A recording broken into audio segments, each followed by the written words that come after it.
Donc, on continue sur notre partage. Jésus est le Christ. D'accord? Jésus est le Christ. Donc, nous allons toujours voir les aspects ou bien les prophéties liées à Christ dans l'Ancienne Alliance. Donc, nous avons vu déjà pas mal de prophéties. Mais j'aimerais au préalable que chacun revienne sur le premier enseignement qu'on avait vu. Enfin, le premier enseignement, je crois que c'était le deuxième ou le troisième. J'aimerais ajouter d'autres choses. Lorsqu'on avait vu,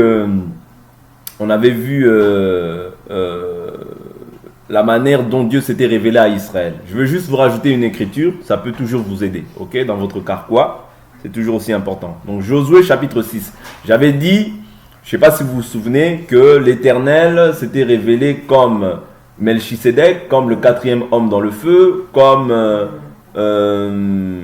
avec les 3 hommes qui étaient venus voir Abraham. Je ne sais pas si je l'avais mentionné ça, d'accord? J'ai oublié de mentionner oui, voilà, quand il s'était montré à l'autre et quand il s'était manifesté aussi comme l'ange de l'Éternel, et que j'avais dit que ce n'était pas la première fois que Dieu se manifestait dans la chair. Ok?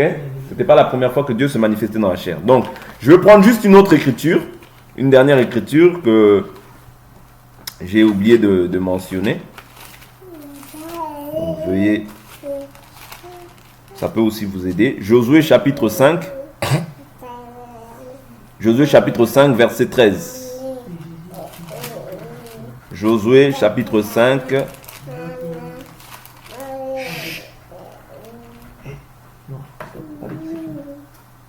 Josué chapitre 5, verset 13. Comme Josué se trouvait à Jéricho, il leva les yeux et regarda. Voici qu'un homme se tenait en face de lui, son épée nue à la main. Josué marcha vers lui et lui dit, « Es-tu pour nous ou pour nos ennemis ?» Il dit, « Non, moi, mais je suis le chef de l'armée de l'Éternel. J'arrive maintenant. » Josué tomba le visage contre terre, se prosterna et lui dit, « Qu'est-ce que mon Seigneur dit à son serviteur. » Le chef de l'armée de l'Éternel dit à Josué, « Ôte tes sandales de tes pieds, car le lieu sur lequel tu te tiens est saint. » Josué fit ainsi. Donc ici, Dieu se révèle encore dans la chair comme étant le chef de l'armée de l'Éternel. Vous voyez, c'était juste une écriture que vous pouvez compléter. Ça peut toujours vous aider dans ce qu'on avait déjà pu noter, vous voyez, de la manière dont Dieu s'était révélé dans la chair et que ce n'était pas la première fois que Dieu le faisait. Ok? Donc voilà. Allons maintenant, continuons sur notre partage, comme j'ai dit, de Jésus et le Christ, parce que ça aussi c'était Jésus et le Christ, mais nous avions pris la manière dont Dieu se révélait dans la théophanie, si vous vous souvenez bien. Parce que la théophanie, c'est la manifestation de Dieu dans la chair. Donc voilà, allons prendre Ézéchiel. Ézéchiel, nous allons prendre le chapitre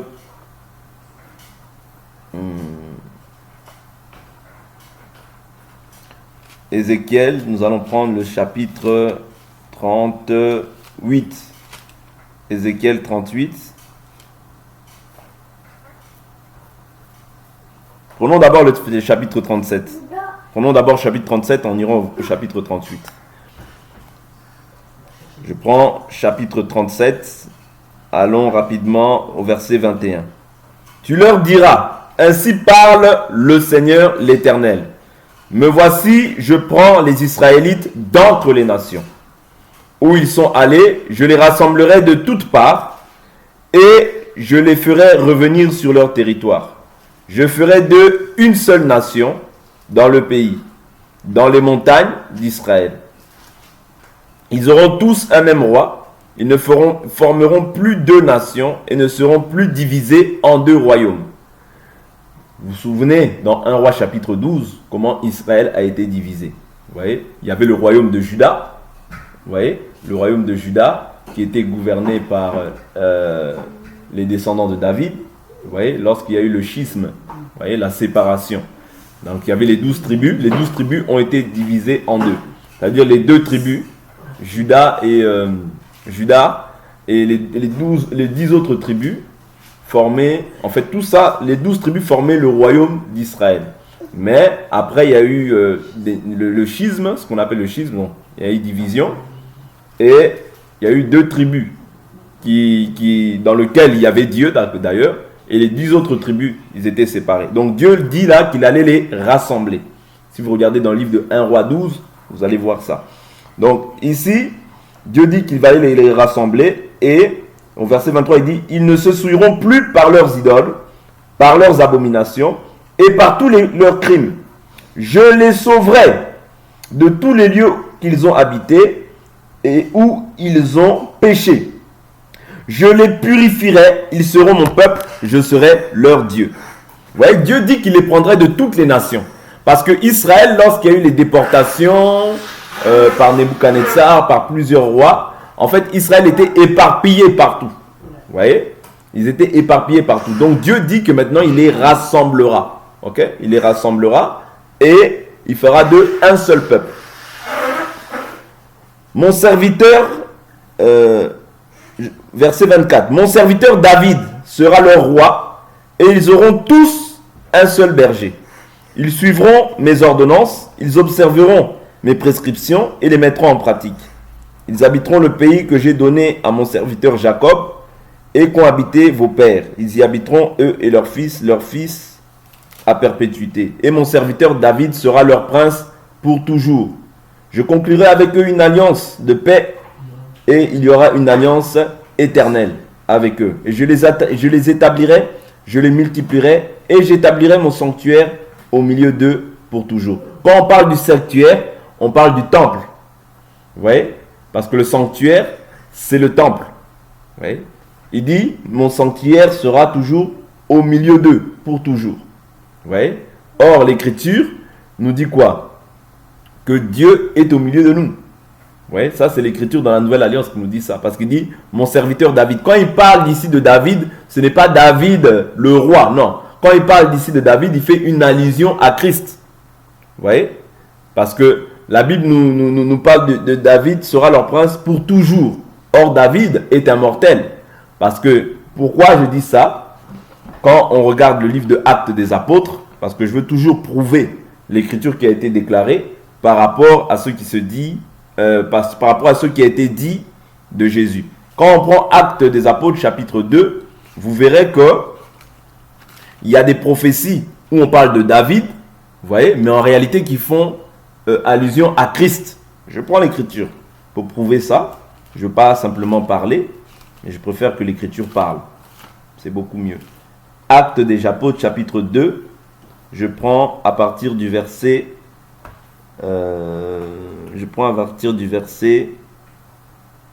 22. La Bible dit, Israélites, écoutez ces paroles. Jésus de Nazareth, cet homme approuvé de Dieu, devant vous, par les miracles, les prodiges et les signes, que Dieu a fait par lui au milieu de vous, comme vous le savez vous-même. Cet homme, livré selon le dessein, arrêté selon la prescience de Dieu, vous voyez, vous l'avez fait mourir en le clouant à la croix par la main des impies. Dieu l'a fait quoi? Dieu l'a ressuscité en le délivrant des liens de la mort, parce qu'il n'était pas possible qu'il soit retenu par elle. Car David, vous voyez, ici, il parle de psaumes, parce que c'est David qui avait écrit les psaumes. Il dit, car David a dit de lui, je voyais constamment le Seigneur devant moi, parce qu'il est à ma droite, afin que je ne sois pas ébranlé. Voilà pourquoi mon cœur se réjouit et ma langue est dans l'allégresse. Et même ma chair reposera avec espérance, car tu n'abandonneras pas mon âme dans le séjour des morts, et tu ne laisseras pas ton sein voir la corruption. Ici, David ne parle pas de lui-même, mais il parle au sujet de Christ. Parce que la Bible, qu'est-ce qu'il nous dit par la suite? Il nous dit, tu m'as fait connaître les chemins de la vie, tu me rempliras de bonheur par ta présence. Frère, vous voyez là maintenant il explique. Pierre prend la parole et il explique que David ne parlait pas de lui-même. Il dit, frère, qu'il me soit permis de vous dire franchement, au sujet du patriarche David, qu'il est mort et qu'il a été enseveli, et que sa tombe existe encore parmi nous jusqu'à ce jour. Vous voyez, la tombe de David existe encore. Mais il dit, mais comme il était prophète, vous voyez, parce que les prophètes parlaient par l'esprit de Christ. Ça veut dire quand on voit une prophétie, on doit voir en quoi cette prophétie, elle fait allusion à Christ. Voilà, là, la Bible nous dit, comme il était prophète. Donc David était prophète. Il dit, comme il était prophète et qu'il savait que Dieu lui avait juré par serment de faire asseoir un de ses descendants sur son trône, il a prévu par ses paroles la résurrection du Christ. Vous voyez? C'est-à-dire ici, en fait, David, quand il parlait dans le livre de Psaumes, il parlait en fait de la résurrection de Christ et non pas de lui-même. Vous comprenez? De la même manière, ici, quand on voit mon serviteur David sera avec eux pour toujours, vous voyez? Il parle non pas de lui-même, mais il parle en fait de Christ qui sera avec nous toujours. Et que le sanctuaire sera au milieu de son peuple. C'est-à-dire que quand le sanctuaire est au milieu de nous, c'est-à-dire Dieu est au milieu de nous. Souvenez-vous, l'Écriture dit dans Matthieu 18, 15, là où 2 ou 3 sont réunis en mon nom, je suis au milieu d'eux. Vous voyez, le sanctuaire, c'est le temple dans lequel Dieu habite. Vous comprenez? Donc là, c'était un langage qui était approprié au temps dans lequel il était. Mais aujourd'hui, nous comprenons que le sanctuaire, c'est Christ en nous. C'est Christ parmi nous. Vous voyez, quand nous nous réunissons ici, nous croyons que Jésus est au milieu de nous. Parce que nous nous rendons un culte qui est conforme à sa volonté. Est-ce que vous comprenez? Vous voyez? Donc ici, la Bible nous dit au verset 31, il a prévu par ses paroles la résurrection du Christ, qui en effet n'a pas été abandonné dans le séjour des morts, et dont la chair n'a pas vu la corruption. Ce Jésus, Dieu l'a ressuscité, nous en sommes témoins. Vous voyez? C'est-à-dire Jésus, Dieu l'a ressuscité. Or, David, lui, a connu la corruption par la mort. Vous voyez? Par la mort, il est passé par le séjour des morts. Mais Jésus, lui, vous voyez, Dieu a dit que tu ne laisseras pas ton sein dans le séjour des morts. Voilà pourquoi il a été ressuscité. Parce que c'était des prophéties. Sa résurrection était une prophétie. Vous voyez? Donc ici, nous avons vu dans le livre de Ézéchiel chapitre 38 que Dieu fera, c'est-à-dire des deux peuples, il n'en fera que un. Or, quand nous allons voir Éphésiens chapitre 1, l'Écriture nous dit quoi? Nous sommes toujours en train de décortiquer les prophéties afin de voir que les prophéties qui étaient annoncées de Christ se sont accomplies lors de sa venue.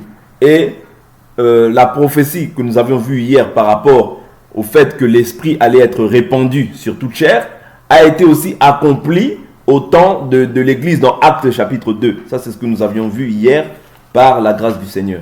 Prenons Éphésiens chapitre 1 pour voir la prophétie, l'accomplissement de la prophétie de Ézéchiel chapitre 37.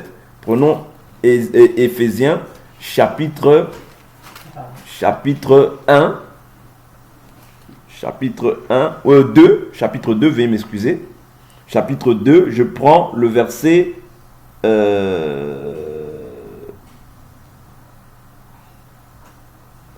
je prends le verset 13. Mais maintenant, en Christ Jésus, vous qui autrefois étiez loin, vous êtes devenus proches par le sang de Christ. C'est lui notre paix, lui qui des deux n'en a fait qu'un en détruisant le mur de séparation, l'inimitié. Vous voyez? Lui qui des deux n'en a fait qu'un. C'est ça que Dieu a dit. C'est-à-dire, il a dit, il les réunirait. Ok? Non simplement il réunit Israël, mais il réunit aussi l'Église. C'est-à-dire l'Église qui est composée d'une partie des Israélites et d'une partie aussi des nations. Est-ce que vous comprenez? Et nous tous, en fait, nous formons ce qu'on appelle Israël. Parce que je vous ai dit que Israël, vous voyez, du fait qu'ils étaient répandus, du fait qu'aussi Israël était, les tribus d'Israël étaient réparties dans les nations, parmi les nations, plusieurs d'entre eux, en fait, se sont aussi accouplés avec les peuples des nations. Vous voyez? Plusieurs d'entre eux ont eu des enfants avec les peuples des nations. Donc Israël, en réalité, est constitué d'une partie des nations et une partie des Juifs, qu'on le veuille ou non. Parce que même quand on voit le roi Salomon, vous voyez, on voit le roi Salomon avec la reine de Saba. Vous voyez, c'est pour ça que je dis que Israël, en réalité, et même Moïse, sa femme, c'était une Couchite. Vous voyez, sa femme, c'était une Couchite. Donc Israël, qu'on le veuille ou non, est composé d'une partie des nations et d'une partie des Israélites. Vous voyez? Donc c'est ça que Dieu a fait. C'est-à-dire aujourd'hui, Dieu a réuni, en fait, dans son Église, les nations et une partie d'Israël. Vous voyez? Donc c'est ça. Donc ici, quand nous disons qu'il a détruit en détruisant le mur de séparation. Parce qu'il y avait une séparation entre les Israélites et les nations. C'est-à-dire les Israélites nous considéraient comme des païens, comme des personnes impures. Vous voyez? Voilà pourquoi quand même le Seigneur montre la vision à Pierre, il a dit: ce que moi j'ai déclaré pur, ne le regarde pas comme impur ou souillé. Vous voyez? C'est-à-dire qu'eux, ils avaient un regard envers les païens ou envers les nations d'impurs. Voilà pourquoi nous aussi, dans notre temps, même si quelqu'un est païen, tu ne dois pas avoir un regard, c'est-à-dire comme si tu le méprises ou comme si tu étais supérieur à cette personne-là. Non, il faut toujours avoir un regard de compassion et de miséricorde vis-à-vis de cette personne-là. Il peut être païen, elle peut être païenne, mais tu ne sais pas ce que Dieu peut faire avec cette personne-là demain. Vous comprenez? Donc ayons toujours ce regard-là de compassion. Ayons toujours le désir de pouvoir leur annoncer l'évangile, parce que Dieu peut faire de grandes choses avec une personne. Donc voilà. Donc nous allons prendre toujours Ézéchiel chapitre 38. Ici j'étais au chapitre 37, je prends le chapitre 38. Donc on a vu que le sanctuaire sera au milieu de nous. Ça, on voit directement Jésus qui est au milieu de son peuple, au milieu de son église. Ok? Ézéchiel chapitre 38, verset 23. L'Écriture nous dit: je manifesterai ma grandeur et ma sainteté. Je me ferai connaître aux yeux des nations nombreuses. Vous voyez? Qui reconnaîtront alors que je suis l'Éternel. Vous voyez? C'est-à-dire les nations, c'est l'Écriture que je cherchais hier. C'est-à-dire les nations que nous étions, vous voyez? Dieu s'est révélé à nous. Dieu s'est révélé à nous. Voilà pourquoi nous avons notre apôtre. Bien sûr, tous les apôtres sont nos apôtres, mais nous avons l'apôtre des nations qui est Paul. Vous voyez? Qui est Paul. Parce que Dieu a dit: je t'établis comme étant la lumière des nations. Vous voyez? Je t'établis comme étant la lumière des nations. C'est-à-dire que quand nous regardons le fondement, nous devons regarder les apôtres ainsi que ce que Paul a écrit. Parce que Paul, en fait, Paul ou bien les apôtres, ceux qui écrivent, c'est simplement c'est ce que Jésus n'a pas pu dire étant dans la chair. C'est-à-dire il le relaye maintenant aux apôtres. Voilà pourquoi le fondement de l'Église est basé sur le fondement des apôtres et des prophètes. C'est-à-dire, si les apôtres n'ont pas eu le temps, ou bien n'ont pas pu mentionner quelque chose, clairement, nous devons faire recours aux prophètes. Mais si les apôtres ont posé une doctrine qui est claire, nette et précise, nous ne pouvons plus aller recourir aux apôtres, aux prophètes. Vous voyez? Est-ce que vous comprenez? C'est-à-dire les prophètes, on les consulte si la chose n'est pas claire sous la grâce. Mais si la chose est clairement posée, on ne peut plus consulter les prophètes.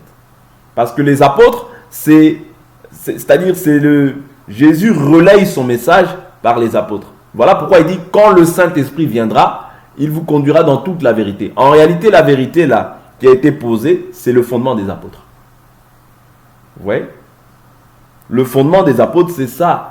C'est-à-dire ce que Jésus n'a pas pu dire dans la chair, il le relaye maintenant par rapport aux apôtres. Voilà pourquoi Paul dira même dans 1 Corinthiens 7, quand il parle par exemple des vierges, il dit ce n'est pas le Seigneur, mais c'est moi qui dis. Ok? Quand il dit c'est moi qui dis, les gens disent: ah, c'est c'est Paul qui a dit. Non, c'est pas Paul. Paul ayant le Saint-Esprit, vous voyez, c'est un homme sage. C'est-à-dire c'est le Saint-Esprit en réalité qui lui communique une pensée. Vous comprenez? Parce que le Saint-Esprit nous conduira dans toute la vérité. Or, le Saint-Esprit, quand il vient, il ne peut pas contredire ce que Jésus a dit. C'est-à-dire, il vient simplement pour pouvoir rendre témoignage de ce que Jésus et de ce que le Père a déclaré. Vous voyez? Donc, c'est très important de comprendre ces choses-là. Donc, nous sommes bâtis réellement. L'Église des nations, l'Église de Christ est bâtie sur ce que les apôtres ont écrit. C'est très important de ne pas négliger ou de mépriser ça. Parce que notre salut, comme je vous le dis toujours, est basé sur le respect des Écritures. Si tu ne respectes pas les Écritures, si tu ne respectes pas ce que Paul a dit, ça va être compliqué. Vous voyez? C'est-à-dire que tu rejettes la volonté de Dieu pour ta vie. Donc je vais prendre encore une prophétie de l'Écriture. Je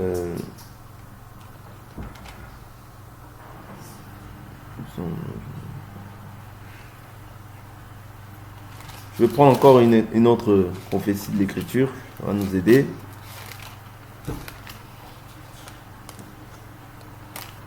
Je vais aller dans le livre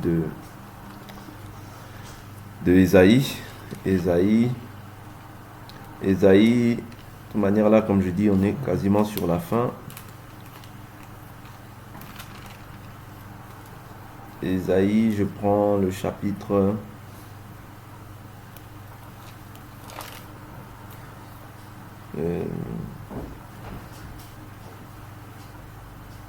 des fils sans fausseté, il a été pour un sauveur dans toute leur détresse.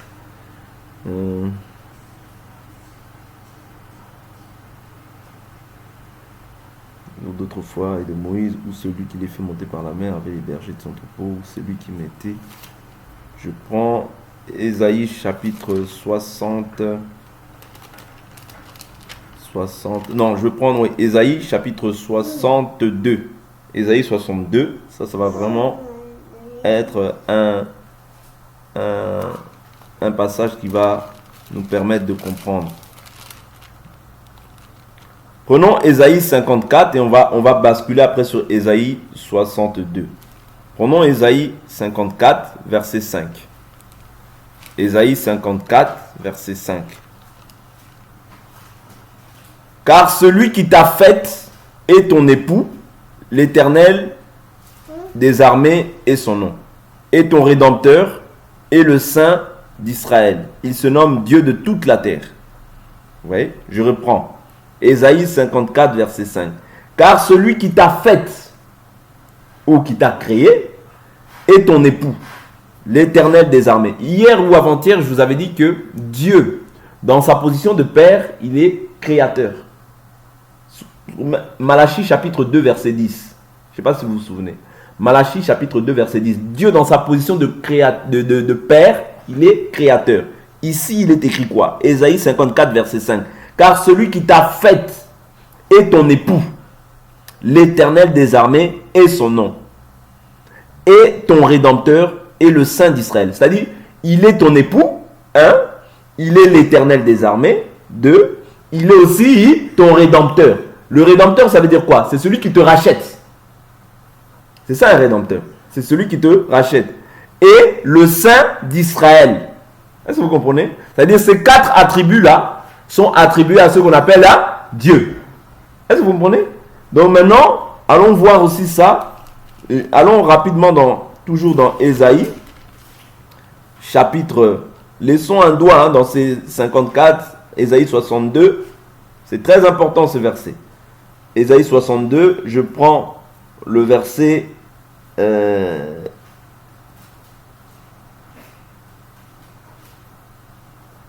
Ésaïe 62, verset 4. On ne te nommera plus délaissé. On ne nommera plus la terre désolation. Mais on t'appellera, elle est mon plaisir, et l'on appellera ta terre l'épousée. N'oubliez pas que la terre c'est aussi la vie d'une personne, c'est aussi la personne. Matthieu chapitre 13.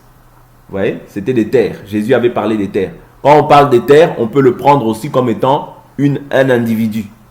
Est-ce que vous comprenez? Parce que là, ici, il dit quoi? On l'appellera ta terre l'épousée. Et l'on appellera ta terre l'épousée. Car l'Éternel trouve son plaisir en toi. Et ta terre sera épousée. La terre qui sera épousée aujourd'hui, c'est toi et moi. Vous voyez? Toi et moi. Parce que, n'oubliez pas, Matthieu 13, Jésus, il dit, le semeur vient pour semer. Il sema. Vous voyez? Quand il sème, la terre, il y a eu des rapines, des ronces et toutes ces choses-là. Vous voyez? Or, quand il parlait de ces terres-là, en réalité, il parlait des individus. Vous voyez? C'était des individus. D'autres parlaient soucis de ce monde, d'autres parlaient richesse, d'autres. Vous voyez? Matthieu 13. Je ne vais pas aller lire tout, ça ne sert à rien. Donc, car l'Éternel trouve son plaisir en toi et ta terre sera épousée. Comme un jeune homme devient l'époux d'une vierge, soulignez bien ça. Comme un jeune homme devient l'époux d'une vierge, ainsi tes fils deviendront pour toi comme des époux. Tes fils deviendront pour toi comme des époux. Et comme la fiancée fait la joie de son fiancé, ainsi tu feras la joie de ton Dieu. Vous voyez, ici on comprend qu'il fait allusion au peuple de Dieu. Parce qu'il dit, tu feras la joie de ton Dieu. Ici, ce n'est pas un D minuscule, mais c'est le D majuscule. Or, nous savons que quand on met un D majuscule, on parle du Dieu d'Israël. On ne parle pas d'un autre Dieu, d'une divinité païenne. Voyez? Donc, il dit encore, allons rapidement maintenant voir, voir qui est épouse, qui est époux. Éphésiens chapitre 5. Éphésiens chapitre 5. Allons voir ça, comment les apôtres ont posé ces choses-là sous la grâce. Éphésiens chapitre 5, le verset 22. Femmes, soyez soumises chacune à votre mari, comme au Seigneur. C'est-à-dire ici, il dit à la femme d'être soumise au mari, comme au Seigneur. Ok? Maintenant, il dit, car le mari est le chef de la femme, comme Christ est le chef de l'Église. Vous voyez, il fait un parallèle toujours avec Jésus. Vous voyez? Qui est son corps et dont il est le sauveur. C'est-à-dire, l'Église, c'est le corps de Christ. Ok? Comme l'Église se soumet au Christ, que les femmes se soumettent en tout, chacune à son mari. Marie, aimez chacun votre femme, comme le Christ a aimé l'Église et s'est livré livrer lui-même pour elle, afin de la sanctifier, après l'avoir purifiée par l'eau et la parole. Vous voyez? Pour faire paraître devant lui cette Église glorieuse, sans tache ni ride, ni rien de semblable, et sainte et sans défaut. Donc ici on voit que Christ est l'époux de l'Église. Vous voyez? Il est l'époux de l'Église. Je vais prendre encore une autre écriture qui va nous aider. 2 Corinthiens chapitre 11. 2 Corinthiens chapitre 11, je prends le verset 2. L'écriture nous dit, car je suis jaloux de vous, je suis jaloux à votre sujet d'une jalousie de Dieu, parce que je vous ai fiancé à un seul époux. Vous voyez? Là ici, Paul parle d'un seul époux. Or, l'époux ici, il s'agit de Jésus. Vous voyez?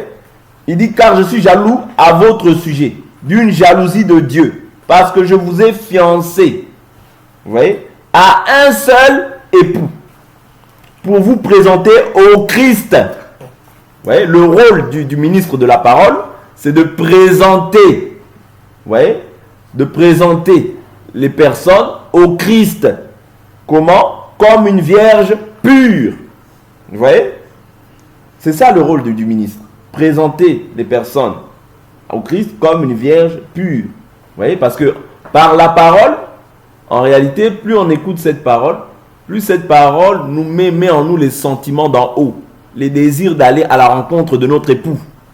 Vous comprenez? Parce que cette parole a pour objectif de te sanctifier. Cette parole a pour objectif de te purifier. Voilà pourquoi il dit comme une vierge pure. Vous voyez?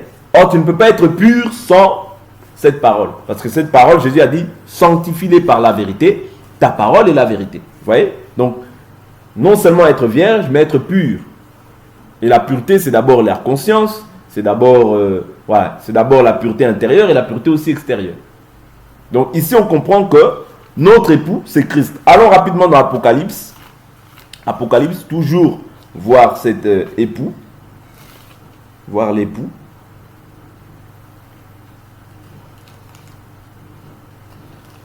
Apocalypse 19, verset 7. Apocalypse 19, 7.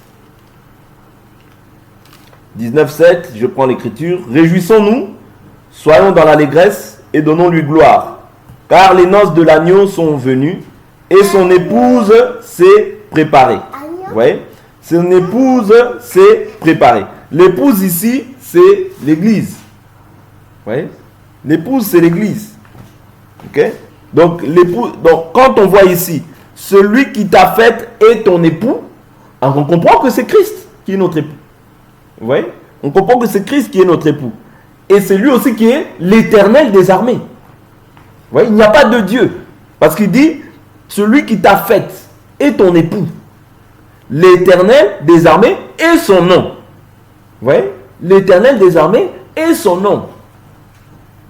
Donc, il n'y en a pas un autre Dieu. Il n'y a pas Jésus et Dieu. Jésus à la droite de Dieu. Non. Jésus est Dieu. Parce que la Bible nous dit clairement, celui qui t'a fait est ton époux. Vous voyez? Celui qui t'a fait est ton époux. L'Éternel des armées est son nom. Et ton Rédempteur est le Saint d'Israël. Il se nomme Dieu de toute la terre. C'est-à-dire en dehors de lui, il n'y en a pas d'autre. Est-ce que vous comprenez? En dehors de lui, il n'y en a pas d'autre. Et ici, on voit qu'il est un Rédempteur. Le Rédempteur, c'est celui qui nous rachète. Or, quand nous voyons dans Apocalypse chapitre 5, versets 8 à 9, il est écrit, je vous prends cette écriture, je vous l'ai prise souvent, mais je la reprends encore. La Bible nous dit, et il chantait, Apocalypse 5, 9, et il chantait un cantique nouveau, en disant, tu es digne de recevoir le livre et d'en ouvrir les sceaux, car tu as été immolé, et tu as racheté pour Dieu par ton sang, des hommes de toute tribu, de toute langue, de tout peuple et de toute nation. Vous voyez? Tu as racheté. Qui est-ce qui nous rachète? C'est Jésus. Vous voyez? Je prends encore une autre écriture. Acte 20. Et je vais m'arrêter là. C'est la dernière écriture que je donne. Acte 20. Juste pour prouver que celui qui nous rachète, vous voyez, c'est le Christ. C'est le Christ Jésus. Ok? Acte 20, verset 26. C'est pourquoi je l'atteste aujourd'hui. Je suis pur du sang de vous tous. Car, sans rien dissimuler, je vous ai annoncé tout le dessein de Dieu. Prenez donc garde à vous-même et à tout le troupeau au sein duquel le Saint-Esprit vous a établi évêque, pour faire paître l'église de Dieu qu'il s'est acquise par son propre sang. Vous voyez? Dieu s'est acquise l'église par son propre sang. C'est-à-dire en versant le sang, il s'est acquis l'église. C'est comme s'il a racheté l'église. Vous comprenez? C'est par le sang qu'il a racheté. Ok? Donc il a payé du prix de sa vie pour pouvoir obtenir l'église. Est-ce que vous comprenez? Oui. Parce que la Bible nous dit qu'il s'est acquise par son propre sang. Vous voyez? Qu'il s'est acquise par son propre sang. Donc ici, c'est par le sang de Dieu que nous pouvons déclarer être rachetés. C'est pas par le sang de Jésus. Oui, c'est le sang de Jésus. Mais c'est-à-dire, c'est pas par le sang de Dieu et il y a Jésus là et il y a le Saint-Esprit là. Non. Il n'y a qu'un seul Dieu. Il n'y a qu'un seul Dieu qui est notre époux, qui est l'Éternel des armées, c'est son nom, qui est notre Rédempteur et qui est à la fois le Saint d'Israël. Ouais. Il se nomme comment? Dieu de toute la terre. Ça veut dire en dehors de lui, c'est le mensonge, c'est l'esprit de l'erreur, c'est l'esprit de l'égarement. Vous comprenez? Donc on va s'arrêter là pour aujourd'hui. Donc c'était aussi important qu'on puisse voir ça. Donc on penche sur la fin. Donc Dieu va nous faire grâce afin que nous puissions apporter un maximum de prophéties pour l'édification de tout un chacun. Donc comme ça, il n'y aura plus de doute dans l'entendement de chacun. Que Dieu nous bénisse, on s'arrête là.